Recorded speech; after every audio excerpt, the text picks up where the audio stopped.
What's up? Welcome back to the channel. Today we are back again with another snack review, and instead of just chips, we also have two different drinks to try because why not? I haven't had my dinner yet and I'm actually pretty hungry, so let's just dive right in.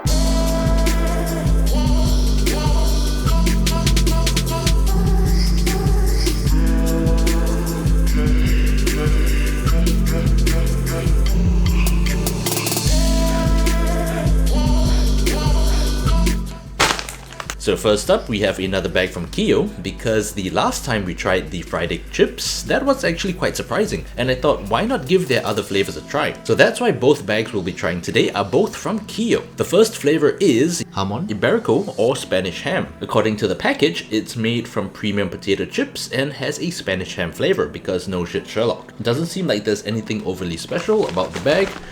There's the little scissor cutout thing which I remember not using, but we'll see if it works today. Ingredients wise, we are looking at potatoes, sunflower oil, Iberian ham flavoring, basically ham flavoring, and salt. Also, gluten free in all caps because apparently that's an ingredient. For those of you concerned about gluten for various reasons, then I guess you can eat this because gluten free. It's also hand cooked according to the packaging, and for peace of mind, there's of course the best before dates. Interestingly enough, they think that Asia puts the year first before the month and then the day, which is incorrect because most of Asia does the exact same thing as Europe, which is the day, month and year. Either way, let's give this a try.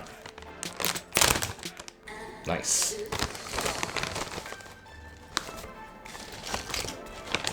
So I don't know if the camera will pick this up, but it looks pretty fried, quite similar to the fried egg chip. I don't think anyone will be calling these healthier chips because, well, chips and health don't go together. Let's give it a taste.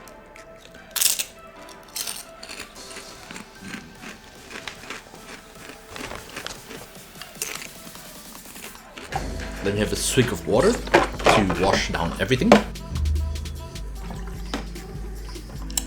So right off the bat, it doesn't really have a strong aroma. You would think there was meat in there, or it was meat flavored, but you wouldn't say it has a distinctively Iberico pork sort of smell. Now taste-wise, it's similar to how it smells in that you would say it's ham flavored, but you may not say it's Iberico pork flavored. What comes to mind when I think of Iberico pork is things like Parma ham, something a bit saltier, something a bit sweeter, that sort of nice umami flavors coming through. But what comes through here is just more of salt and ham. Now it doesn't have a bad flavor, and it's actually pretty decent, but you would struggle to identify what it is if you were to do a blind taste test. Most people should be able to tell that it's ham flavored, but when it comes to the type of ham, now that leaves a lot to be desired. Other than that, there isn't anything else overly special about this bag of chips, and it doesn't have the same sort of novelty as the fried egg chips. So on to the next one.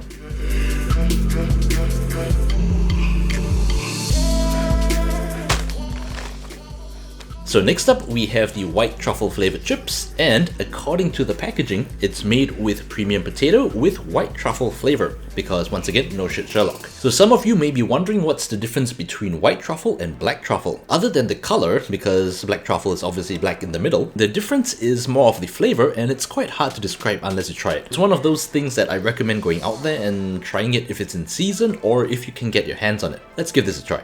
Oh, before I forget, ingredients. This is made of potatoes, sunflower oil, flavoring, which is basically aromas and salt, dried summer truffle, and dried white truffle. Once again, it's gluten-free, and what's surprising is that there's actually truffle, according to the ingredients list anyway, compared to just truffle oil, which is usually sort of synthetic and has a very petrol-y sort of flavor. Let's give it a try.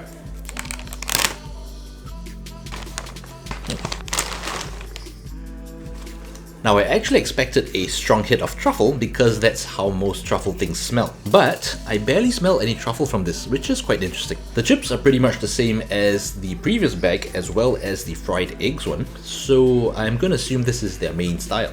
Once again, it's heavily deep fried. You can see all the little bubbles of oil and whatnot, and you would definitely not consider this something healthy. Let's give it a try.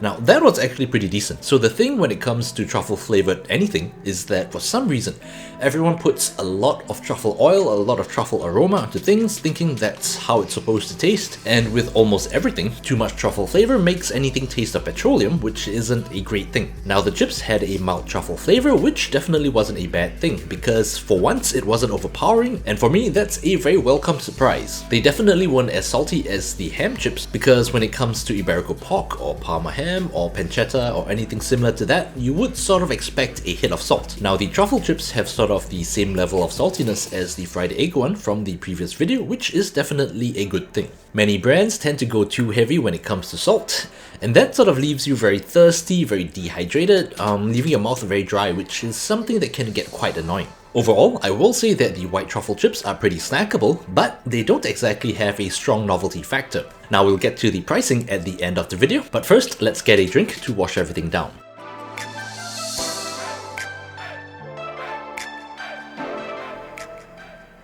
So both of these drinks, or mixes, or whatever you want to call it, are from Coca-Cola, and they are labeled as signature mixers because I think they were done in collaboration with some famous people, because I see some autographs at the bottom of each of them. Oh, they got the names there. Alright, so the first one is the Spicy Notes #2, and it's done in collaboration with some master mixologists, aka A-Chia and P-Guy, which I have no idea who they are because I'm not really heavy into mixology. Now, it's supposed to taste of ginger, lime, rosemary, jasmine, and jalapeno. So the second one is the Woody Notes 04. I'm not sure if this means there are 3 other Woody Note flavors before this, or this is just 4th in line, and the spicy one is the 2nd in line. Either way, this is made in collaboration with Alex Lawrence, so he gets his full name placed here, maybe because there's more space on the bottle for one name as compared to 2 different names. So this is supposed to taste like, actually I have no idea what this ingredient is, but I'm going to try and pronounce it and probably butcher the name. So it's patchouli, balsam copiaba, I'm just gonna say it's balsam copiaba, basil, vetiver, and yuzu. 3 of the 5 ingredients are unfamiliar to me, so this will be quite interesting to taste. Let's go with the woody one first then, since I have it in my hand. As you can see, it comes nicely packaged with a fancy sticker, and I don't know if you can actually like twist it to open it, but we'll give it a try.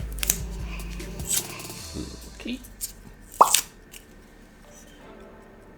Yeah, nah. If I do that, I'm gonna cut myself.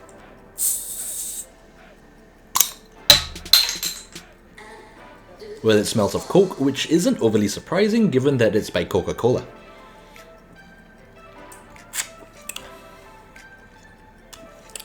So I will say that it lives up to its name in that it's basically Coke with a sort of woody aftertaste. I don't really know how to describe which specific type of wood. I'm gonna assume it's something on the bottle or on the label because I've not seen 3 of those ingredients, but it definitely has a slight woody taste. Now the thing is, if I had poured it into a glass and just told you it was Coke, you'd probably not notice the difference. This is also considering the fact that this wasn't poured on ice, because if you were to pour it on ice and it dilutes it a bit more, I think you would have difficulty tasting the woody flavors or even knowing it was a special drink. It's really one of those things that you would notice once you're looking out for it, but if not, you would probably miss it. Once again, the matter of price will be at the end of the video, so we'll get to that in a bit. But first, we have one more bottle.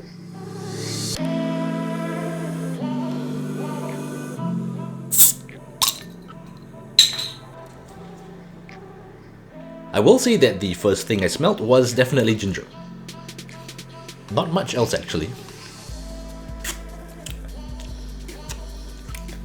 So this one definitely has more of a difference in flavor as compared to the first one. Now the woody one had sort of a slight woody aftertaste or aroma to it. This has unfortunately a vegetal sort of aftertaste. This is probably from the jalapeno, but it's more of a capsicum flavor rather than a jalapeno. Despite smelling ginger, I don't really taste much ginger because it probably is all melded together in the liquid. Will I call it spicy? Probably not. I would actually just call it vegetal because raw capsicum has a very distinctively harsh flavor, and specifically the green one, which that's what comes to mind. Green raw capsicum. I'm sure you know what I'm talking about if you've ever had these bell peppers, the raw ones on a pizza. Some of you like them, some of you don't like them. I personally don't really like them raw. This definitely has that flavor. One more, just in case. Yeah, it's Coke with capsicum. There's no other way to describe it. I'm definitely not tasting any rosemary, any jasmine. It's not a bad drink, but it does detract from the overall experience quite substantially.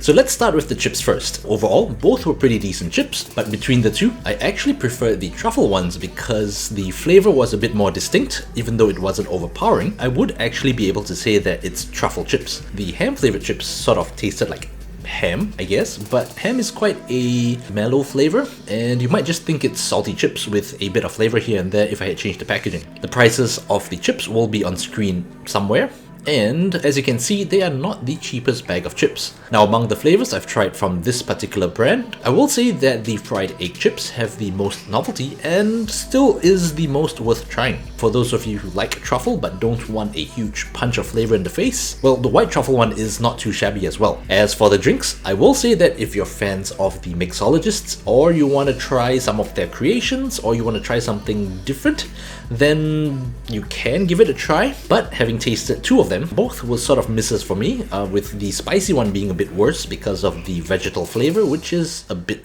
odd. Given that both of them largely still taste of Coke, and any impact or changes to the flavor were either negative or barely there, I will say stick to regular Coke, or if you really wanted to, you probably could try cold smoking a glass of Coke to get sort of this smoky flavor, which may or may not mimic the woody one. Maybe I should try that in one of these videos. If I can get my hands on a smoke gun, that would be quite interesting to try. But yeah, I think that's all for today. If you enjoyed today's video or learned something new, which I guess if you haven't tried this, then technically you would have learned something new. Hit the like button if you liked the video, subscribe if you haven't already, and share this with all your friends and family. Also, feel free to check out the rest of the channel because there are other recipes and tips and tricks and other good stuff over here. If you have any other snacks or drinks you would like me to try, let me know in the comments down below. I will see if I can get my hands on them or if I really want to try them. So yeah, let me know in the comments down below. But for now, I'll say thank you so much for watching, and I'll see you beautiful people in the next video.